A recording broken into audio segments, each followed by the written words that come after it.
2060 net zero target. It was an invitation I was truly honored to accept. At the IEA, I built a big team working on this from different parts of the International Energy Agency, and we prepared this roadmap for Indonesia. The key message from this roadmap can be summarized easily and positively. Indonesia has a viable pathway to net zero emissions by 2060, and it is filled with opportunities. But it can only be achieved on the back of major policy reforms as well as with international support. When we look at the last few years, in fact, Indonesia has an extraordinary success story. The country lifted hundreds of millions of people out of poverty, very strong economic growth, fourth fastest growing economy in the last few years, and it brought electricity to its all citizens.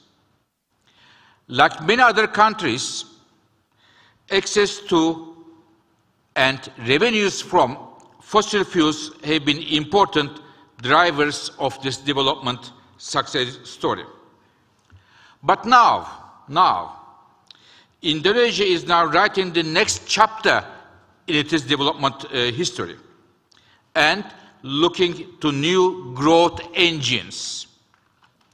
Indonesia's net zero target is ambitious, but perfectly aligned with the country's overarching goal of becoming an advanced economy by 2045. Without making the steps in the energy sector, we believe it will be difficult to reach this target, very important target of becoming an advanced economy in 2045. So therefore, these two goals are very much on the same page. Now, when we look at the Indonesia's resources, we think the opportunities for clean energy transition for Indonesia are huge. Just to give you one example, Indonesia, as we I think all know, in terms of nickel, number one in the world. In terms of tin, second largest in the world. You have copper, you have bauxite, many critical minerals. And our numbers show, and this is very interesting, our numbers show that by 2030, Indonesia can make more money from exporting critical minerals than it ever does from exporting coal. And let's don't forget that Indonesia is the #1 coal exporter of the world today. And Indonesia can make more money from exporting critical minerals in terms of revenues. And we believe that the net zero way can also improve the affordability of the households, bring the energy bills for the households lower, and reduce the oil import bill substantially. Only the reduction in the oil import bill, if this roadmap is implemented, would cover half of the additional cost to reach the 2060 goals. Efficiency, renewables, and electrification are three in our roadmap, three pillars of the next steps in the near terms to be taken. And in my view, if I have to pick up one thing from our report that my colleague Tim Goodson and his colleagues have prepared, air conditioners. Dear colleagues, in Indonesia, one of the main issues, very strong electricity demand growth.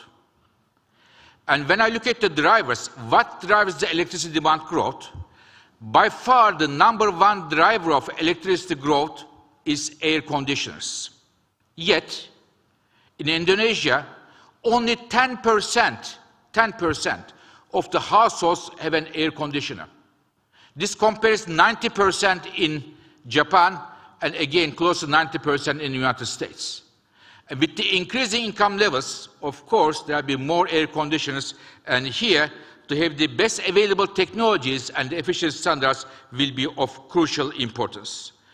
And solar has a huge opportunity in Indonesia, huge solar potential, and we hope that the more transparent and competitive tariffs and predictable project pipeline would open the way for a major penetration of solar in Indonesia. Now, what would it cost to go for a net zero target and have all these benefits? An additional each year $8 billion will be needed, an additional $8 billion. And here, of course, in addition to the internal efforts, there is a need for, as we highlight in our report, an international collaboration will be important. Before passing the floor with my thanks to Minister Tasrif, I wanted to mention one more issue, which is Indonesia is today, the energy sector is heavily dependent on coal. And coal represents a big chunk of the GDP, and in some parts of the country, a major source of employment. So we believe while clean energy technologies provide economic opportunities that more than compensate the losses on the other side, there is a need for international collaboration and support the Indonesian efforts here. Therefore, in that context, just energy transition partnerships, as endorsed by the G7 leaders at their summit in 2020, where President of Indonesia was also there, will be very important. And I call upon the parties here to commit GTP Indonesia here at the G20 Bali summit.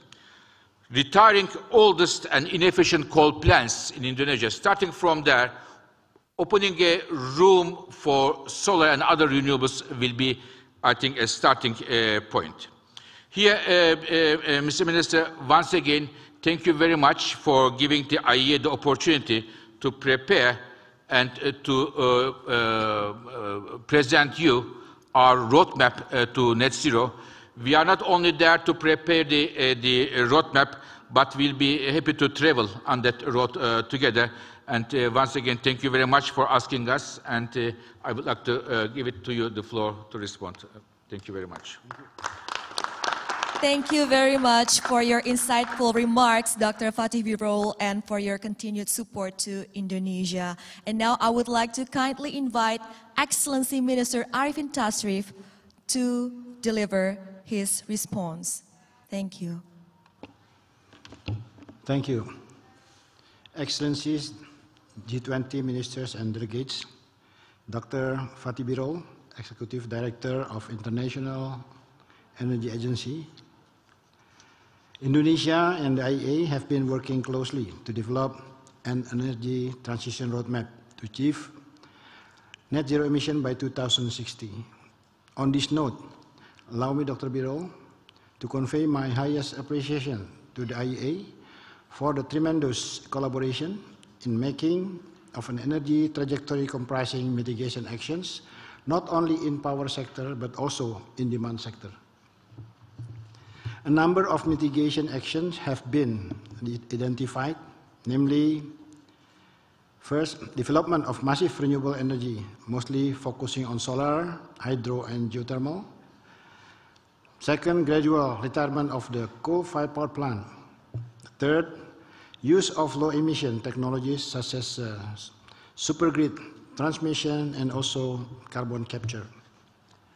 The fourth, application of electric home appliances and conversion to electric vehicles. The fifth, implementation of energy-efficient equipment for industry, transportation, and building sectors, as well as use of energy source like nuclear, hydrogen, and ammonia.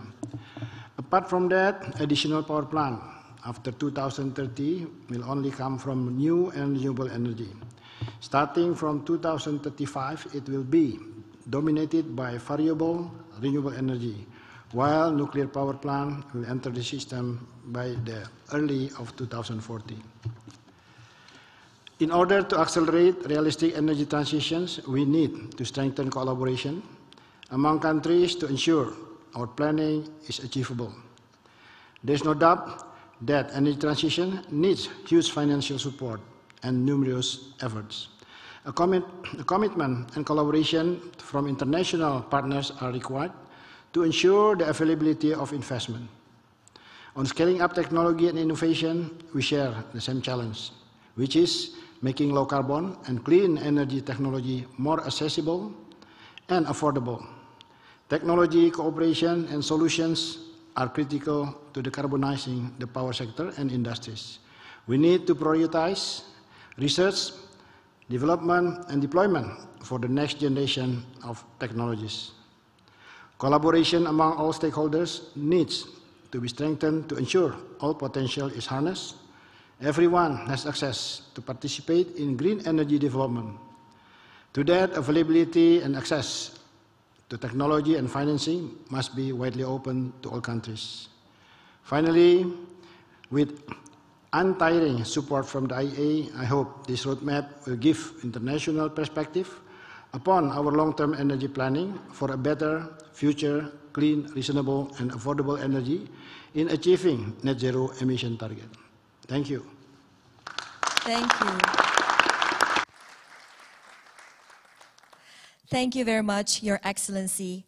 Excellency, distinguished delegates and invitees, let us now witness the signing of joint high-level statement on net zero emission between the Minister of Energy and Mineral Resources of the Republic of Indonesia and the Executive Director of IEA, followed by the handing over of the roadmap and photo session. I would like to kindly invite Your Excellency Minister Arifin Tasrif and Dr. Fatih Birol to kindly sign the agreement.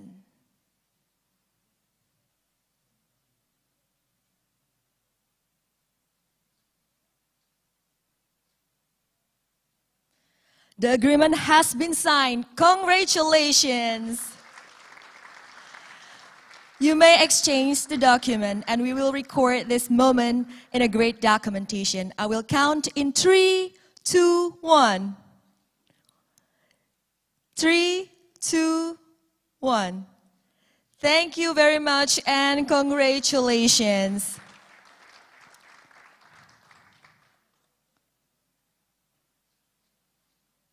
Thank you. You may be seated, Your Excellency.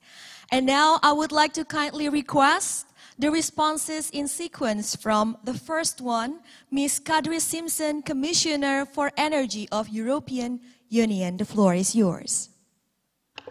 Dear Minister Tasrif, dear Dr. Birol, it is a pleasure to be here today witnessing the launch of what I think is a very important document. The future of the Indonesian energy system is not only crucial for Indonesian people and businesses and environment, but for the green transition of the entire world. Indonesia has set a net zero target for 2060, but as we discussed with the Minister yesterday, targets are nothing without implementation, and implementation is impossible without a plan. This is why IEA's roadmap is so valuable. It tells us that this ambitious target is achievable and how it could be achieved. Indonesia's road to net zero requires energy efficiency, renewables and electrification, a path that is familiar for us in Europe. And we want to support Indonesia on this journey, especially in ensuring that the transition is just and leaves no one behind. This is why we are working with our allies on the Just Energy Transition Partnership for Indonesia, and to provide financial and other forms of assistance also. And it has been a privilege to support the work that has gone into this roadmap, and I wish Indonesia every success in making it a reality. Thank you.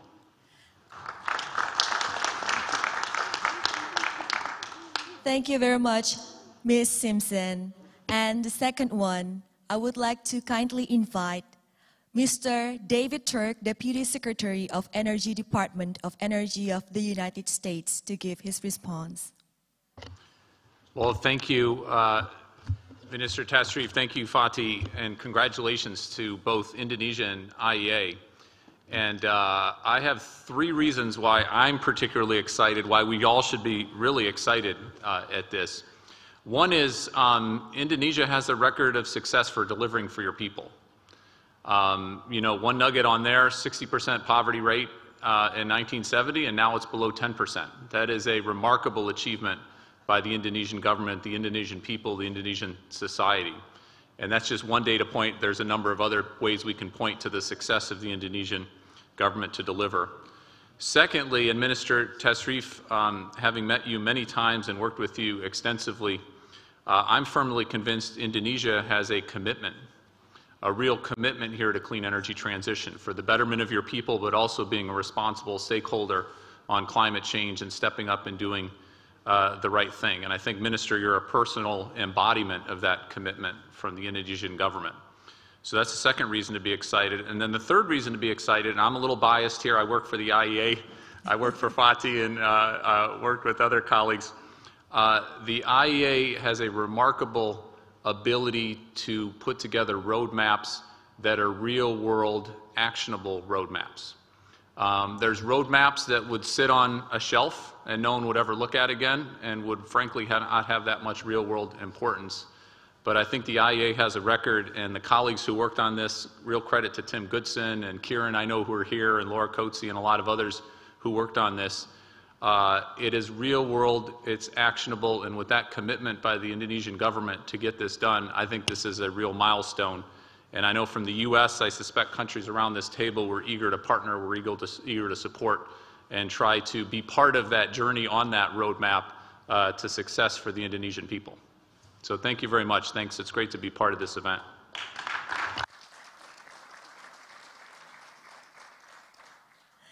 Thank you very much, Mr. Turk. And I would like to kindly request the response from Mr. Kei Takagi, Parliamentary Vice Minister for Foreign Affairs of Japan. ありがとうございます。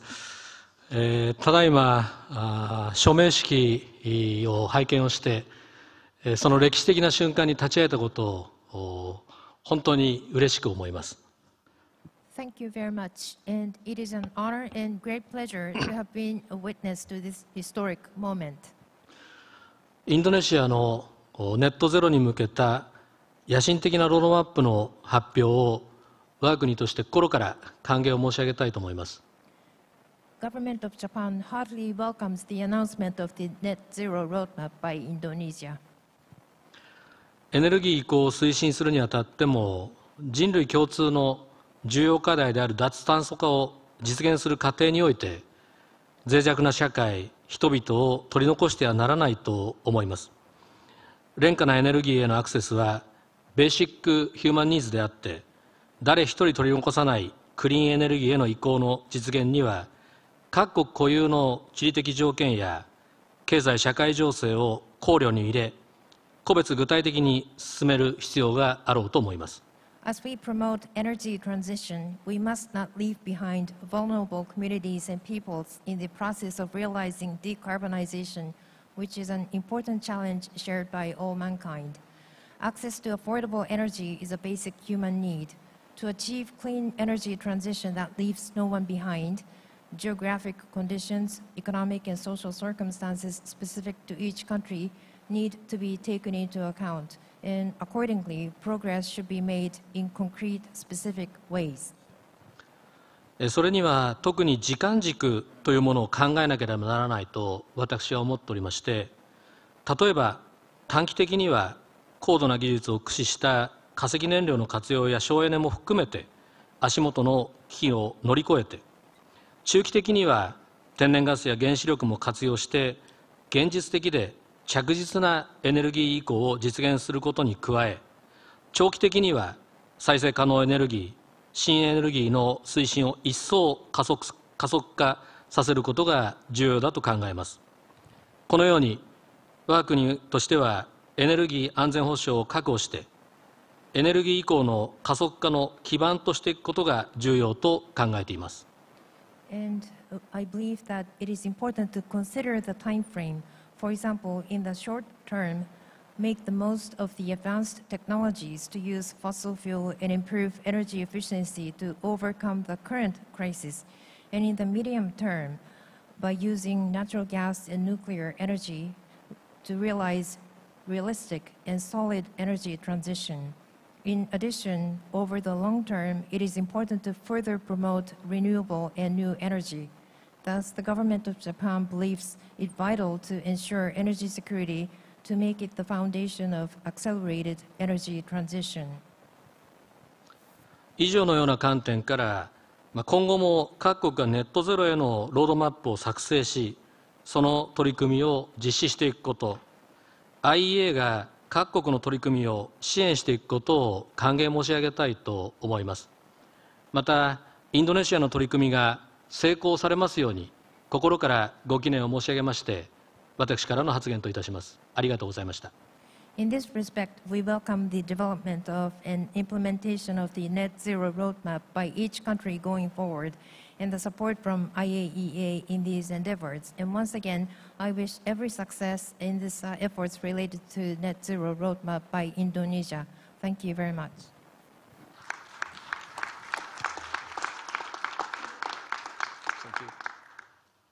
Thank you very much, Mr. Takagi. We would also like to kindly request a response from Mr. John Hannaford, Deputy Minister for Natural Resources of Canada. Thank you very much, and I'd just like to add Canada's congratulations to you, Minister, and you, Dr. Birol, for the work that is represented in the net zero emissions roadmap.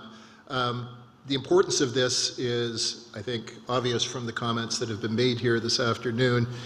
Indonesia is such an important country in terms of the size of its population, but also the dynamism of its economy. And so your commitment to this roadmap is a very potent element in our overall addressing of the climate challenge. I'd also say Canada is very proud to have supported the Clean Energy Transition Program that was one of the reasons that it afforded the development of this cutting-edge advice from the IEA. And we also see in this a lot that we have in common with Indonesia as we think about these challenges. Transitions in important resource sectors like coal, where we need to think about employment effects, application of technologies in critical areas, including with respect to mining of critical minerals. So these are areas where we really look forward to deepening our conversation with Indonesia and as we pass down this road together. So my warmest congratulations, and thank you for including me in today's discussion.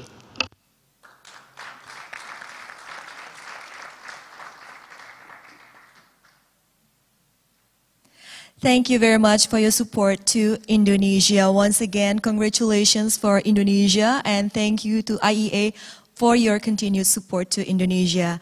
Now we will proceed with the agenda meeting, which will be led and guided by Your Excellency Minister Arifin Tasrif. The floor is yours.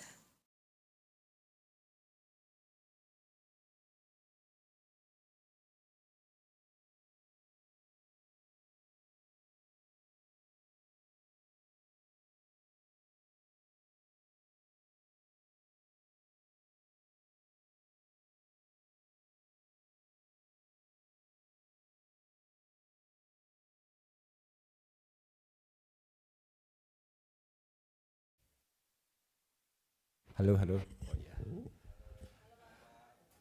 Baik, terima kasih. Selamat siang. Assalamualaikum warahmatullahi wabarakatuh. Om Swastiastu. Saya hadir di sini bersama Pak Ego Sahrial.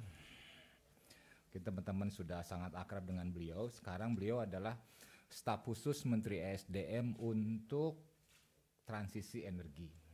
Jadi, beliau hadir di sini untuk sama-sama mengawal di pertemuan Energy Transition Working Group. Melanjutkan apa yang tadi sudah sama-sama dilihat ya.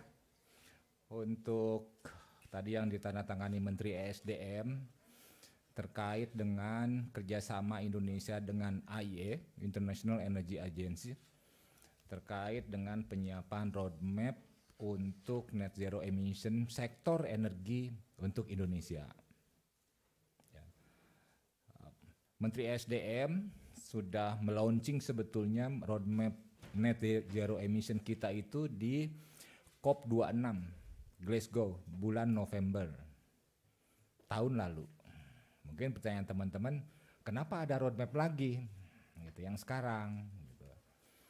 Kita ingin memastikan bahwa roadmap kita ini adalah bisa berjalan dengan baik, bisa dilaksanakan dengan prinsip-prinsip terutama dari sisi daya saing, karena kita sama-sama tidak mengharapkan bahwa proses transisi ini menurunkan daya saing Indonesia. Jadi Pak Menteri SDM bekerja sama dengan IEA sejak awal tahun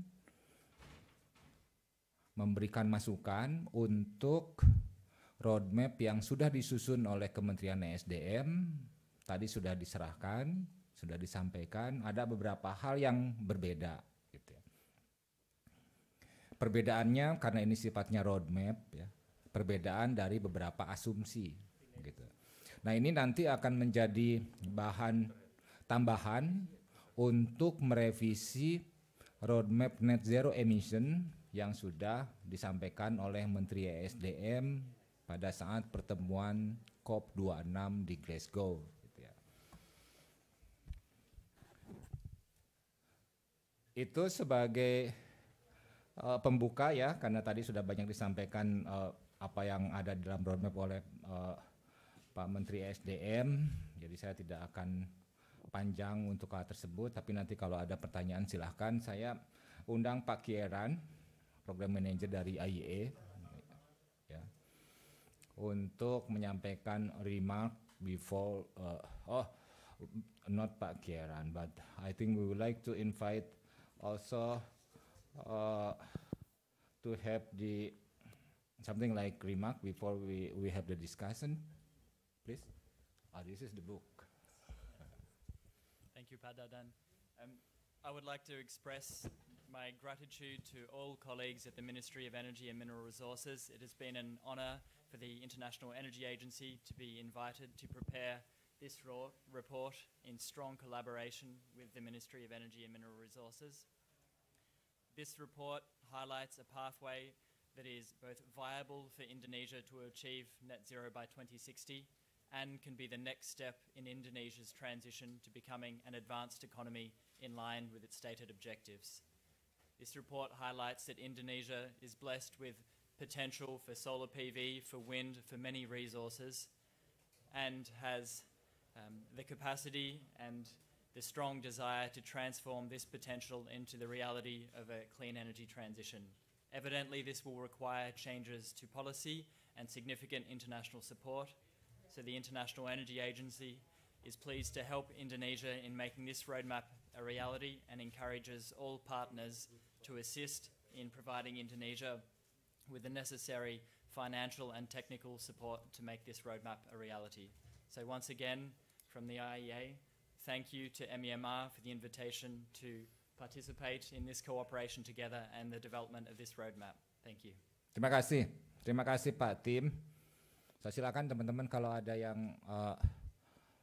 yang perlu diklarifikasi terkait dengan hasil kerjasama antara Indonesia dengan IEA. Silakan. Selamat siang, good evening, Pak Dadan. Pak, tadi dalam penjelasannya kan ada roadmap yang direvisi dalam NZA ini, Pak. Apa saja yang direvisi?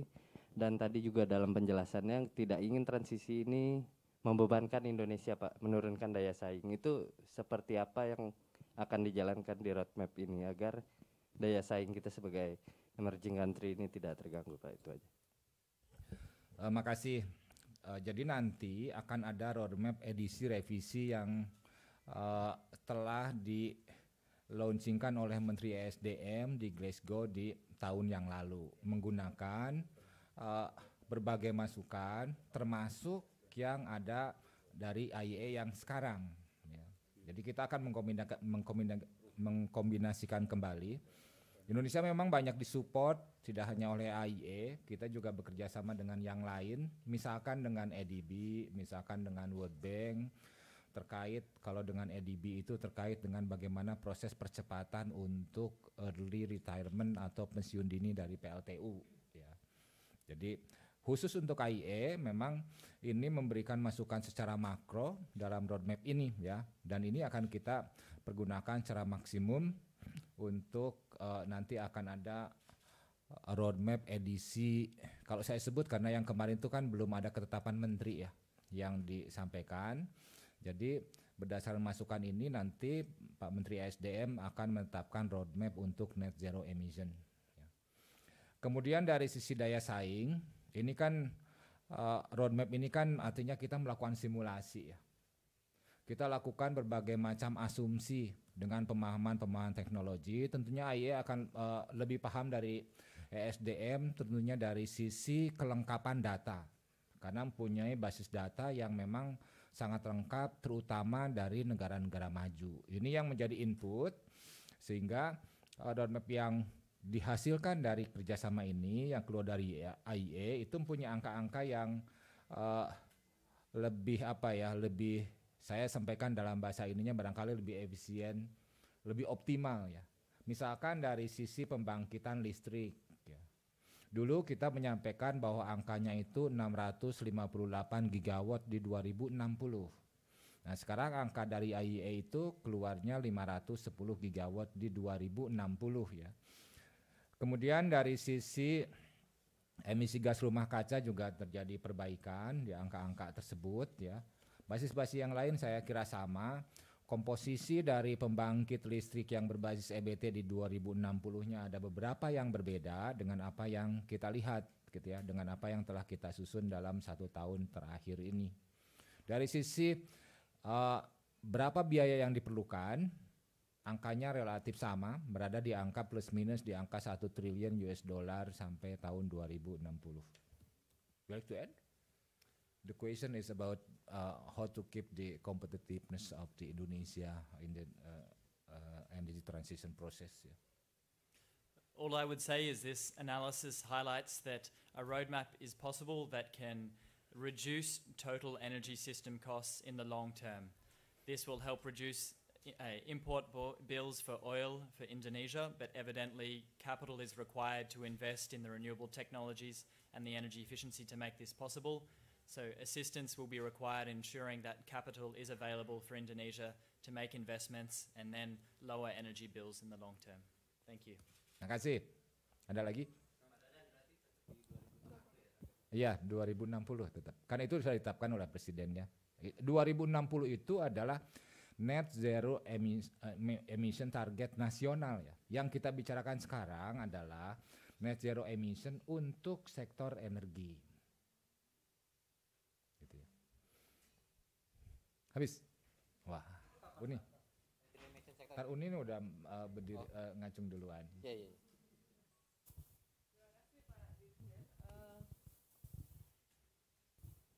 Kalau yang phasing out coal, itu challenge-nya apa? Mengingat bahwa the main off-taker, which is PLN, itu masih sangat nyaman nampaknya dengan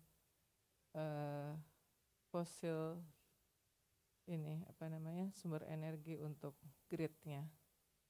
Itu aja. Terima kasih. Terima kasih. Kita tidak punya rencana phasing out of coal. Tidak ada.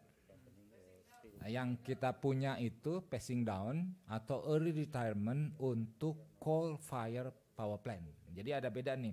Untuk PLTU dan batubara, yang PLTU dari batubara. Karena Indonesia masih akan terus menggunakan batubara, ya.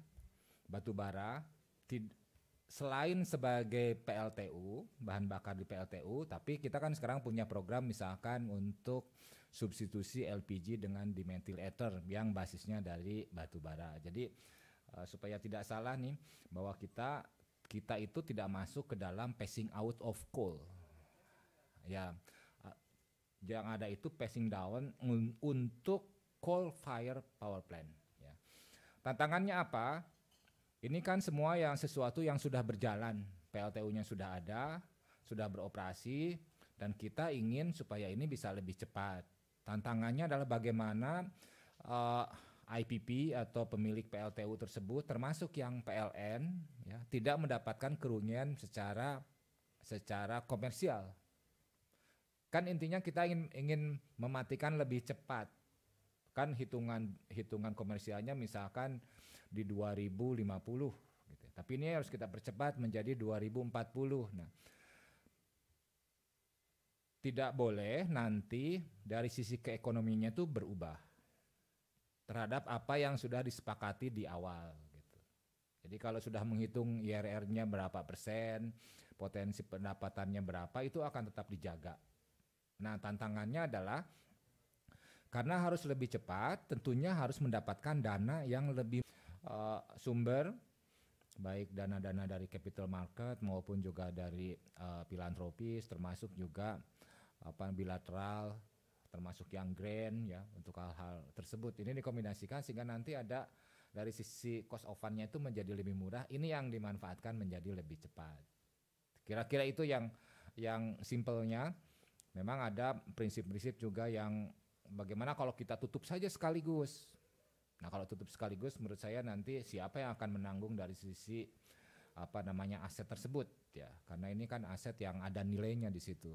Ya, jadi most likely mungkin yang paling memungkinkan itu nanti sifatnya itu adalah early retirement ya. Jadi pensiun dini ya. Yes, please. What makes you are IAA optimistic that Indonesia will achieve the target for net zero emission in time? Can you highlight few things that make you optimistic? I should first stress that this is still a very challenging pathway that will take a lot of strong policy action and, as I mentioned earlier, financial support. But we do have reasons for optimism in the fact that Indonesia is blessed with renewables potential. We looked at the renewables potential of Indonesia, and there is a technical potential for over 1,500 gigawatts of solar PV to be installed. So this is far, far above what is actually needed to achieve the net zero pathway. Indonesia is also blessed with bioenergy potential, and we see this already with the biofuel blending in the transport sector. And then critical minerals, and Indonesia is taking steps to develop both expanding its critical minerals production, but also expanding the value chain with domestic battery manufacturing, which can then assist with the electrification of the transport sector. So all these signs come together to highlight that there is strong potential to take significant progress and make this pathway a reality with the support that can help make that happen on time. Eko Pak, dari Bloomberg mau tanya, Pak Dadan, kalau ini targetnya revisi roadmap NZE-nya kapan akan diterbitkan? Kalau yang ini hanya khusus untuk sektor energi, apakah nanti juga akan ada revisi untuk sektor yang lain seperti transportasi, gitu Pak? Terus karena ini sektor energi, apakah target pencapaiannya untuk NZE-nya akan berbeda dengan yang tadi 2060 nasional? Itu aja. Tadi udah ngacung tuh satu, Mas Riko. Ya, sama. Makasih, sangat bijaksana tuh. Tadi kan dulu tuh sering kita sampaikan, atau tadi juga saya sampaikan bahwa yang kita susun itu adalah draft untuk net zero emission. Kita udah sampaikan ke publik, sudah disampaikan di dalam COP26. Jadi kalau disampaikan revisi itu sebetulnya ini kan belum ditetapkan juga ya untuk yang sektor energi itu secara formal. Nah, dalam perjalanannya sekarang ada support dari IEA sehingga tidak merevisi dalam arti yang satu sudah formal kemudian direvisi dengan formal yang lain. Yang dulu itu kan sifatnya adalah masih draft. Nah, sekarang kapan kira-kira itu bisa diterbitkan untuk net zero emission-nya, target untuk yang setelah mengakomodasi berbagai macam masukan. Target kami adalah ini sebelum untuk yang summit ya. Jadi kita di situ akan disampaikan untuk hal tersebut. tidak mempengaruhi apa yang terjadi di dalam net zero emission secara nasional. Ya, jadi itu kan di situ sudah jelas sektor SDM harus seperti apa, di situ kan sudah ada gambaran makronya dan kita mengikuti hal tersebut. Memang ada beberapa hal yang terkait dengan fungsi dari migas, misalkan apakah migas itu masih ada atau seperti apa. Nah, saya akan undang Pak Ego dulu untuk menyampaikan pandangannya yang terkait dengan peran dari fosil. Mungkin Pak Ego bisa lebih memperjelas dari sisi ini. Silahkan. Terima kasih Pak Dirjen.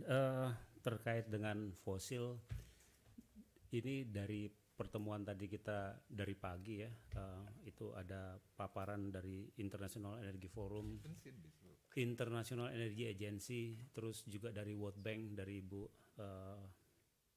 siapa? Mari Pangestu. Jadi intinya memang sebagian besar ini menyatakan bahwa ini kita ini in the middle of energy crisis ya. Ini karena COVID, juga karena adanya high crude oil price, sehingga memang peran fosil memang yang tadinya memang peran fosil ini tetap masih diperlukan karena untuk mengisi gap ya, mengisi gap akibat terjadinya shortage karena rendahnya investasi pada saat COVID dan juga turunnya demand ya, turunnya supply daripada crude oil maupun gas di saat terjadi krisis ini. Jadi masih perin. Nah, terutama untuk Indonesia. Kalau untuk Indonesia terus kita sudah juga mendeklar baik di dalam roadmap kita juga bahwa fosil terutama yang dari gas ya, dari gas ini adalah untuk mengawal transisi. Program-program transisi energi kita terkait dengan keterlibatan fosil adalah peran daripada gas kita untuk melakukan transisi, terutama dieselisasi, ya, dieselisasi konversi dari pembangkit diesel kita sebelum kita fully untuk 100% menggerakkan renewable kita sambil kita menunggu sistem Nusantara grid kita supaya kita lebih fleksibel. Terus peran gas ini masih diperlukan. Jadi peran fosil dalam hal ini oil and gas saya rasa sampai awal 2045 ini masih cukup berperan. Mungkin itu dari saya. Terima kasih. Makasih. Kita sekarang sedang memasuki waktu yang sangat penting di dalam ya diskusi untuk komunike. Jadi saya juga harus masuk kembali ke sana. Nanti setelah ini Pak Menteri akan mengupdate hasilnya. Jadi mohon nanti informasinya jangan bertabrakan tuh dari sisi waktu ya. Makasih. Saya tutup. Wassalamualaikum warahmatullahi wabarakatuh.